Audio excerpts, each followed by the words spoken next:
The door chimed, as it always did. Mrs. Dalton looked up from behind the postal counter, expecting to see the same silhouette she'd seen every Thursday at exactly 9:14 a.m. But the doorway was empty. Still, the slot labeled Marjorie Keller was full neatly bundled envelopes, a small parcel, and a magazine, just like every other week. Except this time, the routine ended there. By noon, the mail was still unclaimed. By Friday, the parcel had been returned to sender.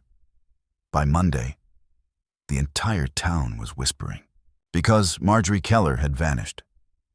No witnesses, no struggle, just an empty path, a waiting bundle of mail, and a soft trail of wilted violets along the shoulder of Willow Creek Road.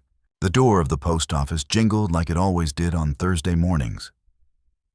But this time, no one walked in. No soft smile, no green satchel, no gentle tap of a cane against the linoleum floor. Just the sound of wind pressing against the windows, and the silence that followed when someone doesn't arrive. Who always does? Marjorie Keller never missed a Thursday. Not once. Not in 14 years. Every Thursday at 9:14 a.m., she would step into the Willow Creek post office with the same quiet determination, the rhythm of someone who had long since folded herself into the fabric of the town. She always wore the same soft gray coat, the collar always slightly turned up, her white hair neatly pinned, a lavender scarf knotted once at her neck, and over her shoulder, the green satchel, the one that sagged with age, but held its shape like something that remembered how to be important. She didn't like phones, didn't own a computer, didn't trust machines to hold memories. She believed in the written word, letters, ink that faded but didn't disappear, paper that crinkled but never forgot. Mrs. Dalton, the postmaster, would smile at her every time. "How's the weather?"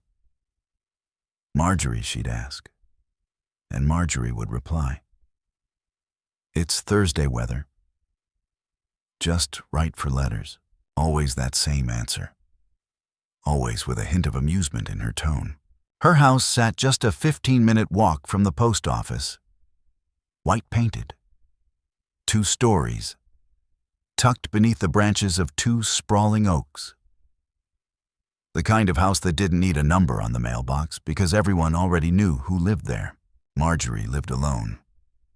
Her husband had passed some 20 years ago, and her only niece, Clara, lived out of state, but she was never lonely. She had her birds, her violets that lined the front porch, her books, and, most of all, her letters. Marjorie wrote at least 1 letter a day. To old friends, to herself, sometimes even to strangers. She'd write one on Wednesdays, seal it with lavender wax, and on Thursday morning, she'd walk the same path she always did, down Willow Creek Road, past the rusted mailbox shaped like a horse, over the tiny bridge that arched above the trickling stream, then alongside the old gas station, its sign broken, its windows long boarded up, and finally, across Main Street to the red brick post office where Mrs. Dalton would already be unlocking the side door. Everyone in town knew her routine. She was like clockwork, predictable in the most comforting way. That's why when she didn't arrive, people noticed. Mrs. Dalton waited 5 minutes past the usual time, then 10. By 11. She checked the outer box to see if Marjorie had dropped something off early. Nothing. The green slot marked M. Keller was still full. Mail waiting inside. A parcel wrapped in brown paper, her crossword magazine, a letter with the edges hand-cut, still untouched. At noon, Mrs. Dalton stepped outside. looked up and down the road. Still nothing. No green coat, no scarf, no smile. Just the wind. By that evening, the whispers had already started. No one had seen her. No one had passed her on the road. No calls had been made from her house. No messages. Just nothing. The next day, her neighbor, Mr. Ellison, went to check on her. The front gate was closed. Porch light still on from the night before. And the mail still tucked into her box, uncollected. He knocked. No answer. He circled to the back door. Still locked. He finally called the sheriff. They entered through the side door. Nothing was disturbed. The kitchen was spotless. A pot of tea, cold on the stove. 1 cup on the table. Half a biscuit beside it. Butter left uncovered. The living room was in perfect order. Curtains drawn halfway. An Afghan folded on the couch. The only strange thing, her green satchel wasn't there, and her lavender scarf was still hanging by the door. Clara arrived 2 days later, tired, confused, and holding hope like something fragile in both hands. She hadn't spoken to her aunt in 2 weeks, not unusual. But not like this. She walked through the house slowly, as though retracing her aunt's last steps might leave footprints she could follow. The books on the coffee table were undisturbed. The crossword magazine from the previous week lay open, half finished, pen resting neatly across the page. Clara walked into the study. A roll-top desk against the wall. Drawers full of pens, cards, envelopes, and letters. Dozens of them, stacked, filed, tied with ribbon, all in Marjorie's neat, looping handwriting. Some were addressed, some were not. Some were just lines, fragments, like thoughts left half-spoken. She opened one envelope. It wasn't sealed. Inside, they move at night now. I hear them beneath the floorboards, like breathing, but slower, like waiting. She opened another. Don't dig by the violets. Don't disturb the hush. It's not gone. Just patient. And another. I think it watches from the gas station. It used to be shadows. Now it's louder. It knows I see it. Clara sat down, hands trembling. What had Marjorie been writing? To whom and why didn't she ever send them? That night, Clara went for a walk. She followed the path Marjorie took every Thursday. Willow Creek Road. The mailbox shaped like a horse. The small bridge. The gas station. When she passed the edge of the old lot, she stopped. There was something on the ground, a patch of crushed grass, and beside it, a single violet, fresh, still damp, roots torn, placed deliberately, and 10 steps ahead, Marjorie's green satchel, upright, zipper closed, no sign of struggle, no dirt, no dust, just waiting, like it had been set down. Gently, inside a single sheet of paper, not folded, not addressed, 1 line only. They've started whispering again. Under the porch, like last time. Clara stared at the words. She didn't understand them, not yet. But she would, because some letters are never meant to be delivered, and some absences speak louder than screams. The sheriff stood at the edge of Willow Creek Road, arms crossed, boots sinking slightly into the soft shoulder. The wind was gentle that morning, tugging lightly at the caution tape they'd strung between fence posts. The birds were singing, the violets were blooming. Everything looked normal, but something wasn't right. He had been sheriff of this town for 18 years. He knew every trail, every tree, every mailbox. He knew Marjorie Keller. And he knew without needing a coroner or a lab that this wasn't just a case of someone wandering off. Because people who wander don't leave their bags sitting upright on a patch of flat grass 10 steps from the bridge. The satchel had been carefully placed. The zipper closed. The strap folded over, not dropped. Inside a letter, unsigned. a small pocket journal, 3 peppermints wrapped in wax paper, a silver key with a smooth wooden tag marked MK. The letter was what troubled him most. Only one line, handwritten in dark ink. They've started whispering again. Under the porch, like last time. It didn't sound like a goodbye. It didn't sound like confusion. It sounded like a warning. The search party combed the area for 2 full days. Volunteers swept the forest line. Boats were brought in to check the shallow creek. Dogs were walked up and down the road, but there was no scent trail. No clothing, no disturbance, not even footprints. Just the satchel, the single violet, and that letter, waiting like it had been left for someone else to find. Clara stayed close by the sheriff. She didn't trust anyone else to care the way she did, everywhere they walked. She looked for signs. Signs her aunt had passed that way. A broken branch, a dropped scarf. Anything. But there was nothing. And then on the second afternoon, Clara stopped cold. She was standing near the wooden bridge, where the grass dipped slightly, where a willow tree leaned too far over the water. She knelt down, stared at the ground. The earth wasn't muddy. It hadn't rained in a week. But there imprinted clearly was something strange, a footprint.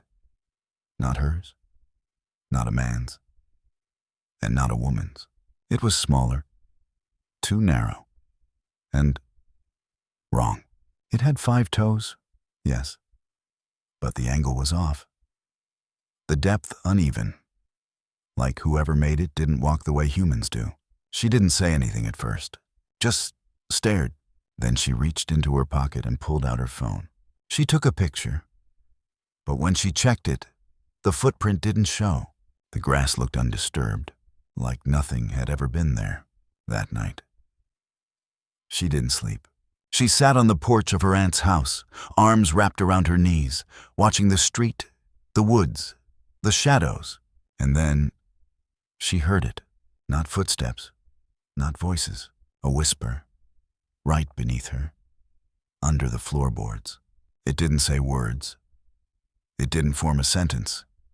It sounded like breath, but not from lungs.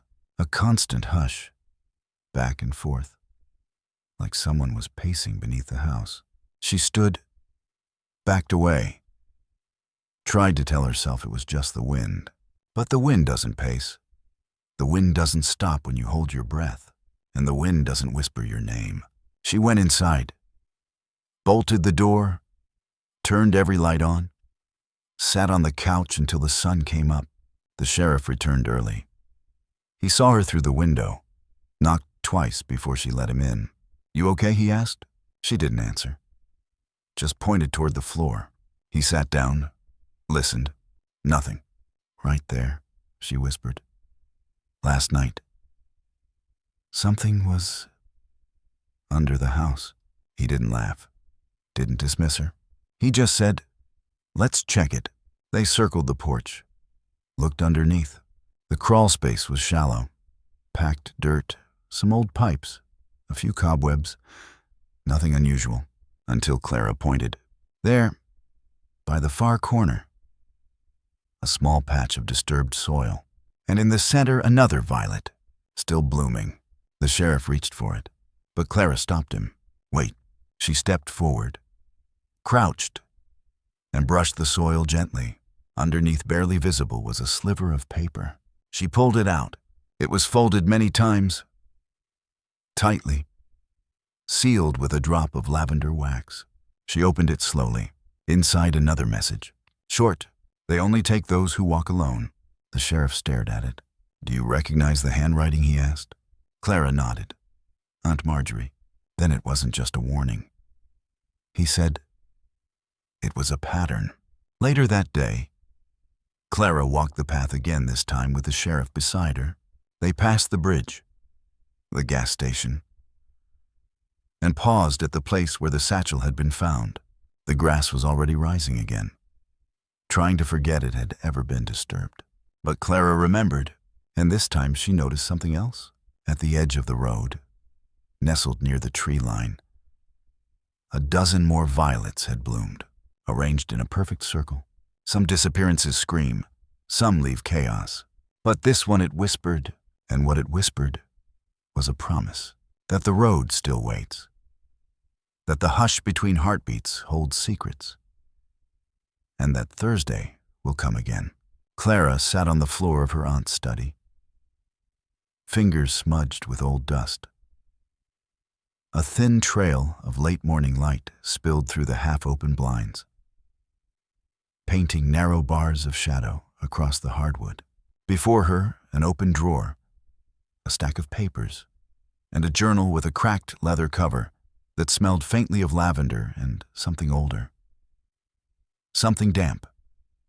Something earthen.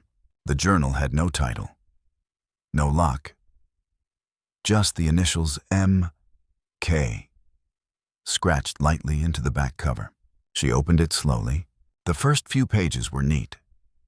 Typical. Dates, weather notes, mentions of birds, porch repairs, a new kettle. But then around page 12, the handwriting changed. It was still Marjorie's, but tighter, hastier, like she was writing faster than her hand wanted to move. One line repeated, "They hum when it rains." Another page, "They are not animals. They do not blink. They are not afraid of light." Clara turned more pages. Something is under the floor again, but not like before. It's watching now. She flipped toward the end. There, tucked between two pages, was a loose envelope, unsealed. The paper inside was folded precisely. No creases out of place, as if even fear had a rhythm to follow. Clara unfolded it. The writing was darker than the journal entries. Same ink, same pen, maybe.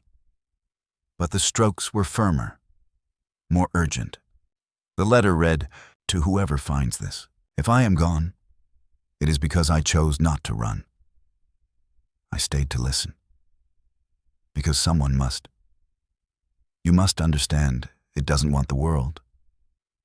It only wants the ones who remember.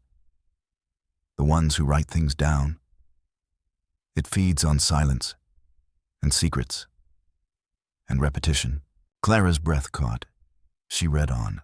"It began before me. It took Evie in 58, then Margaret in 72, and Henry, who no one talks about, in 89, always on a Thursday, always on the road, always after a whisper." She lowered the letter. The name Evie rang in her ears. She remembered something a woman at the grocery store had said it in passing. Strange, really. Marjorie vanishing just like that girl. What was her name? Evie something. Way back when. Clara hadn't thought much of it at the time. But now it echoed like a bell too far off to find. She took the letter and the journal to the sheriff that afternoon. He sat at his desk, glasses low on his nose, reading slowly. He didn't interrupt, didn't scoff, didn't even ask questions at first.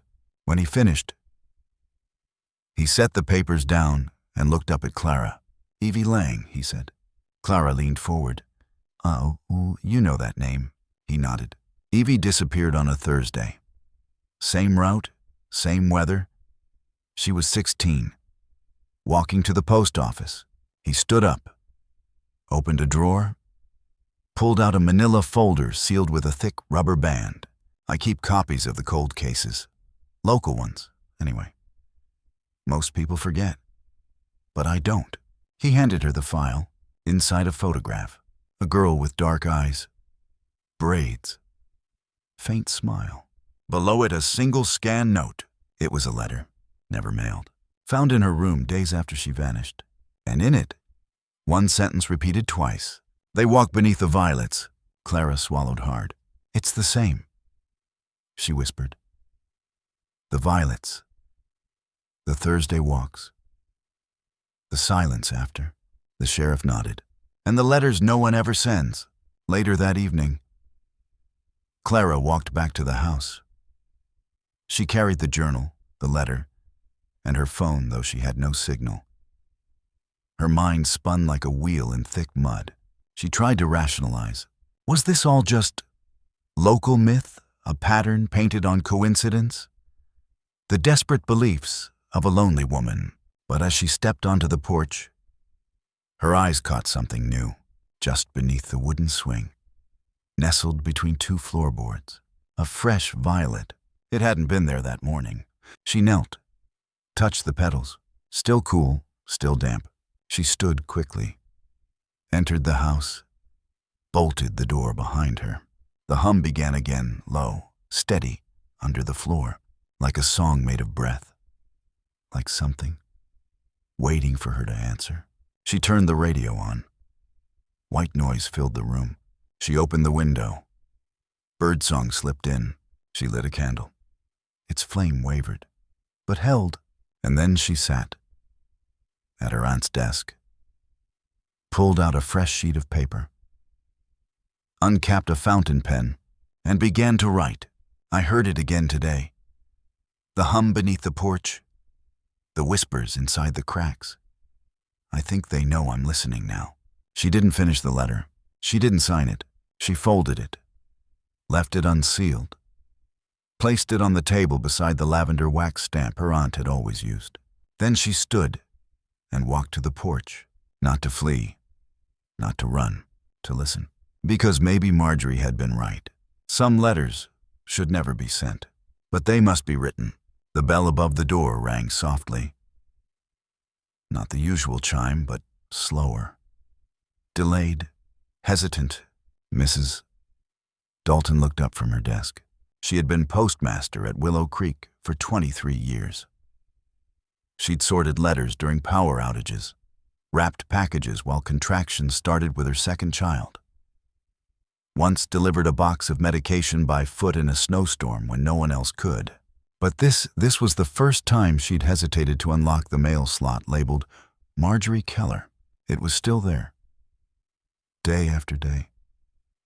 Mail kept coming, like nothing had happened. Letters from distant cities.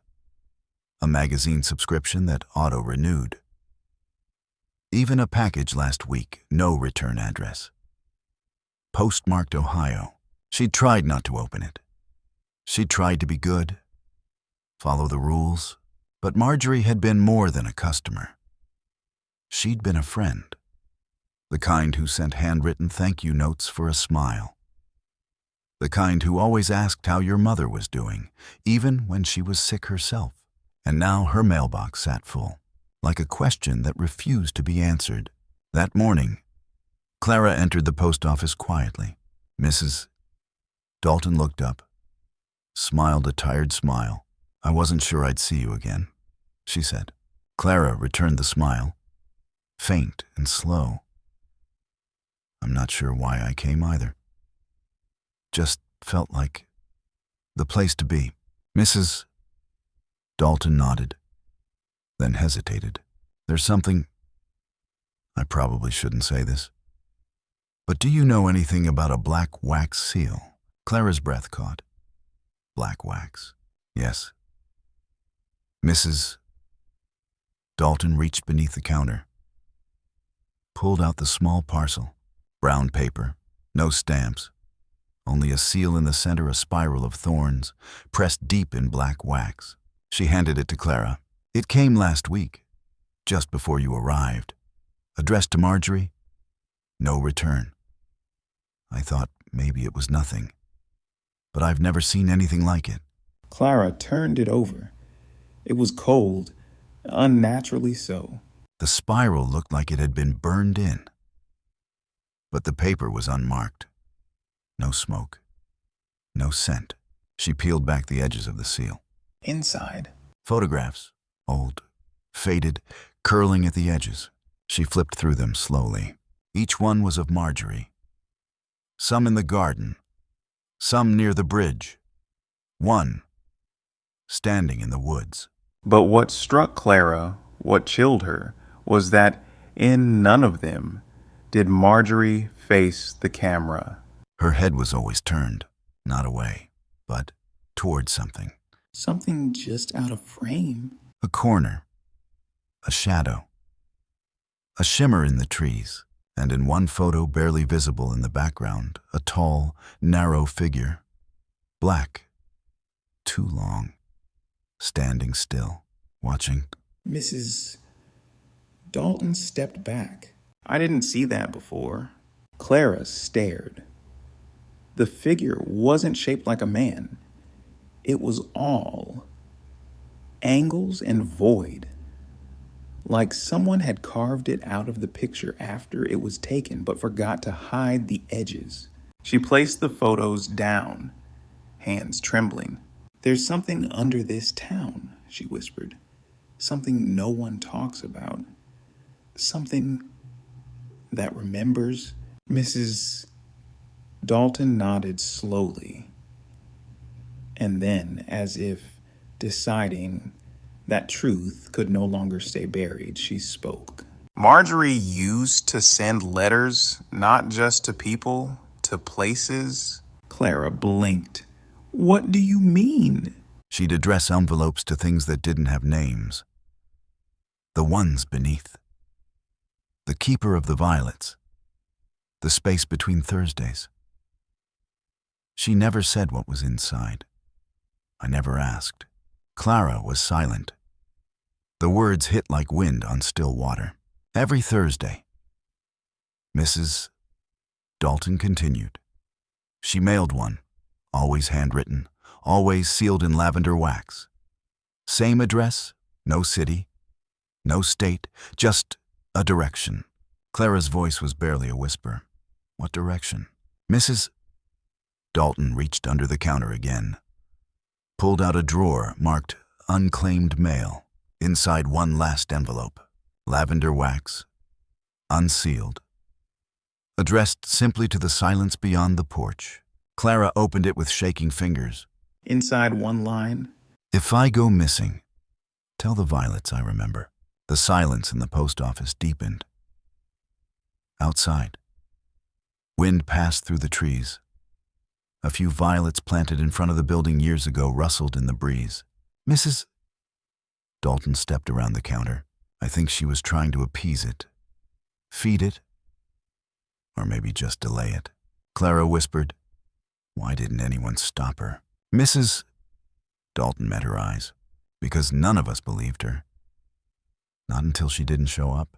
That evening, Clara sat on her aunt's porch again. The sun dipped behind the trees. The shadows grew longer. She held the envelope in her lap, the one addressed to the silence. She folded a blank page, picked up a pen, and began to write. I remember too. She sealed it, lavender wax, no stamp. Then she walked to the edge of the property, knelt beside the violets, and placed the letter in the soil. The next morning, it was gone. It started as a vibration, a low, soft buzz, barely audible, barely real. Clara first noticed it at 2:03 a.m. She had been asleep on the old couch in Marjorie's living room, wrapped in a quilt that still smelled like rosemary and dust. The sound pulled her awake. Not loud, not aggressive, but steady, like a hum beneath the floorboards, as though the house was breathing, but only when no one else was awake. She sat up slowly, held her breath, listened. The windows didn't rattle. The heater wasn't on. No trucks were passing outside. It was coming from beneath her. The hum wasn't mechanical. It wasn't even a sound she could fully explain. It was a feeling like a presence moving quietly between the foundation beams, pacing slowly in circles under her feet. She stood. The moment her toes touched the hardwood, the humming stopped, gone, like it had slipped into a wall crack or folded itself back into the earth. The next morning, Clara searched the house. She started in the basement. It was small, just a half cellar, unfinished, dirt floor, a few old storage boxes, canning jars, broken tools, nothing unusual. Except the air. It was too still, too cold. She crouched beside the crawlspace door, ran her fingers along the frame. There, etched faintly into the wood, was a spiral. Not drawn, carved. A spiral. Just like the black wax seal on the envelope. Just like the pattern pressed into the photographs. Clara pulled her phone from her pocket, snapped a picture. The flash caught something else, a handprint, small, child-sized, pressed into the dirt wall just above the floor. She stepped back, heart pounding. Something had been down there, something that didn't belong in basements or crawl spaces, something that had left behind only a hum and a mark. Later that day, Clara visited the Historical Society. She met with Ms. Jennings, a retired teacher who now cataloged old maps and newspapers. Clara showed her the photo, the spiral, the handprint, the black wax envelope. Ms. Jennings frowned. She disappeared into the back room and returned with a thin, red folder. People used to talk about it. She said, the spiral. They said it was a symbol of invitation or warning, depending on how it was drawn. She opened the folder. Inside, copies of letters, newspaper clippings, journal entries from as early as 1911. Clara flipped through them. A miner's wife who heard whispers in her walls. A school teacher who disappeared after reporting humming in the attic. A child who claimed the violets in her yard told her secrets. And over again drawings of the spiral, always carved, always near the last place they were seen. That night, Clara didn't sleep. She sat in the study, surrounded by candles. Marjorie's journal open beside her. The humming returned, right on time. 2:03 It came from under the house again. This time, she didn't freeze. She moved toward it. She stepped lightly, slowly, into the hallway, then onto the porch. The boards creaked under her weight. The violets swayed though the air was still. She crouched and lifted the loose board near the swing. Beneath it, darkness, but not just blackness. A tunnel. Crude. Small. Just wide enough for a child or someone crawling. The soil was smooth. Too smooth. Like something had traveled it often. She lowered the candle, watched the shadows bend. The flame flickered violently, then went out. Something exhaled. Not wind. Something deeper. A moan without sorrow. A whisper without breath. Clara stood and backed away, hand trembling, lips dry. She closed the board, nailed it shut, sat on the porch swing, and didn't move until the sun came up. She didn't cry. She didn't scream. She wrote. In her notebook, she scribbled the words, "It tunnels. It hums. It waits until you listen. It marks time with violets. It watches from beneath and walks through the floor when no one believes." That morning, she made coffee, sat at her aunt's desk, flipped through the journal again. She found something she hadn't noticed before, a folded note taped to the back cover. She peeled it off, opened it. It was written in red ink. If the house begins to hum, leave. Do not ask questions. Do not try to trap it. It is older than you. It remembers your name even before you're born. She packed a bag. She left the house, but she didn't go far. She returned to the post office, to Mrs. Dalton. to the only place Marjorie had trusted to send the truth. She handed her a sealed letter. Lavender wax. No address. Just a message across the front. To the next one who hears the hum. Burr. Mrs. Dalton read the label, held the letter for a moment, then placed it gently in the bottom drawer of her desk, right next to Marjorie's final envelope. Outside, the wind picked up.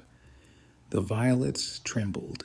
And somewhere beneath the floorboards of the house on Willow Creek Road, the humming continued.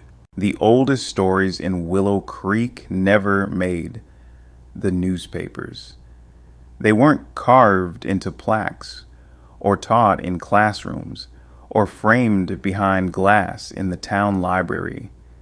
They were whispered over tea, across porches, behind drawn curtains on stormy nights. Stories that didn't come with dates or details, but with warnings. And almost always with violets. Mrs. Dalton had heard them all. When she was a child, her grandmother used to braid her hair and murmur them under her breath, as if saying the tales aloud might wake something sleeping beneath the floorboards. She remembered one story in particular. About a girl named Evie Lang. Evie was 16.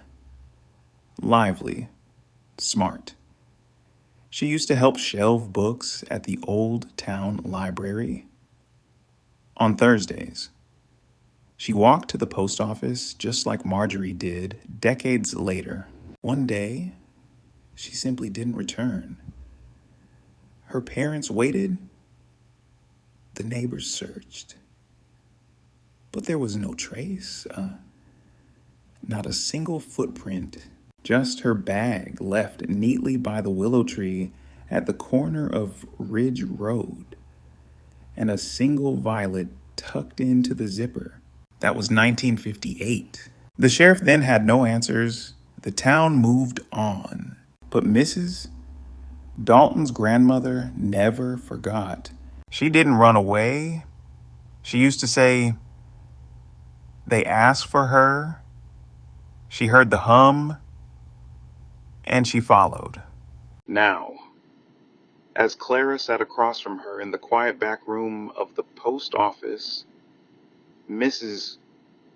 Dalton opened a filing drawer no one else had touched in years. Inside a manila envelope, yellowed, unlabeled, unopened.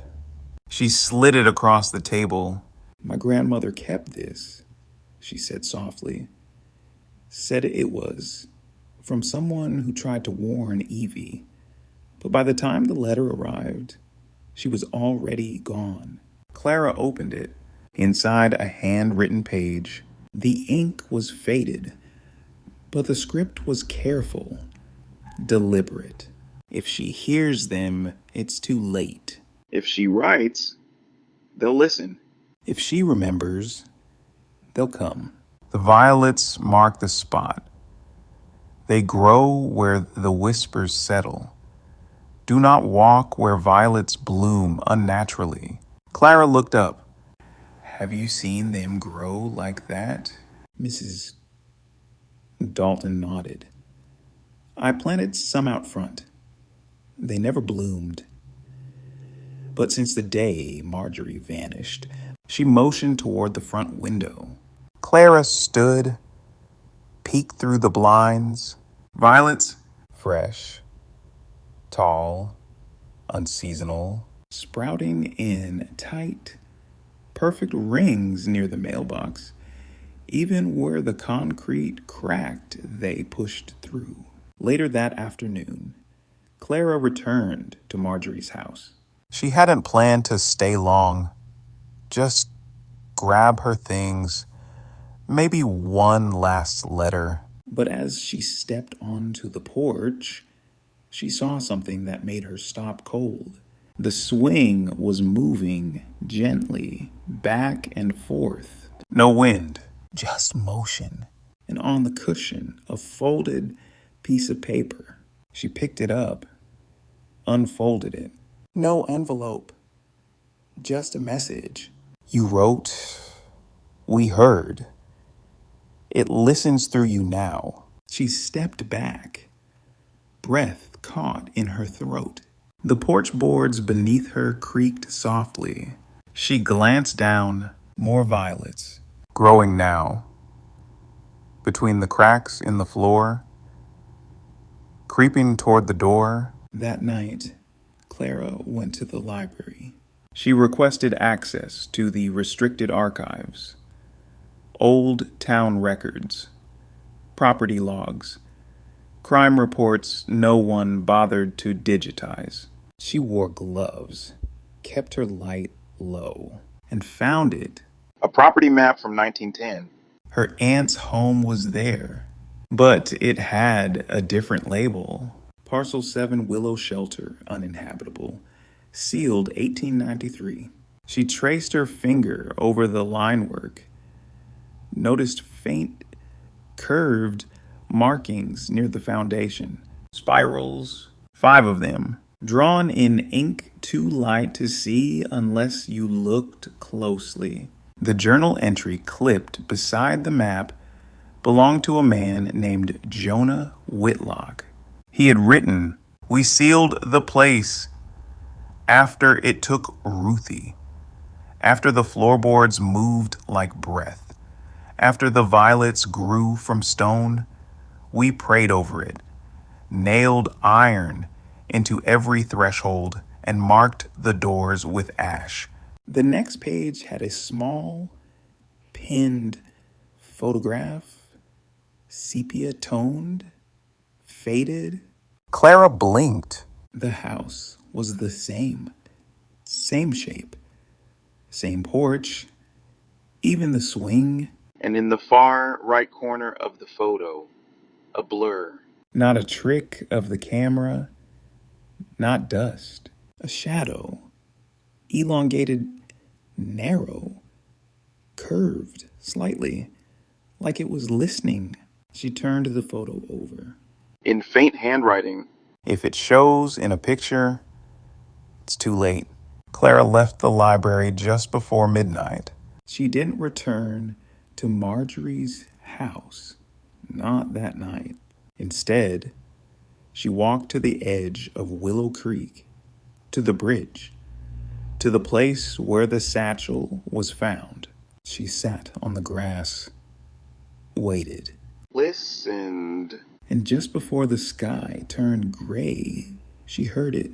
The hum, not from under her feet this time, but from behind her, carried on the air. And as she turned, she saw the violets blooming along the railings.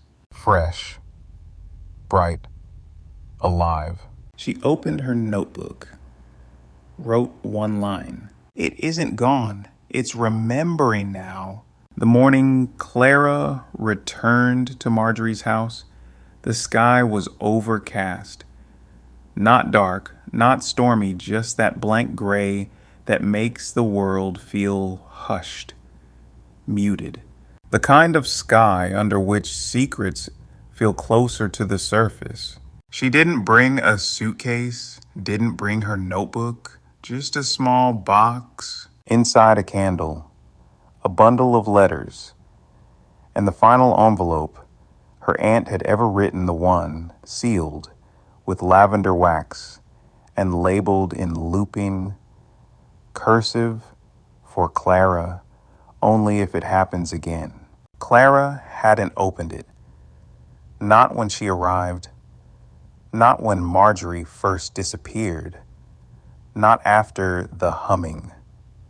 Not after the violets. But now it was time. She unlocked the door slowly and didn't resist. The house was still, the way it always was.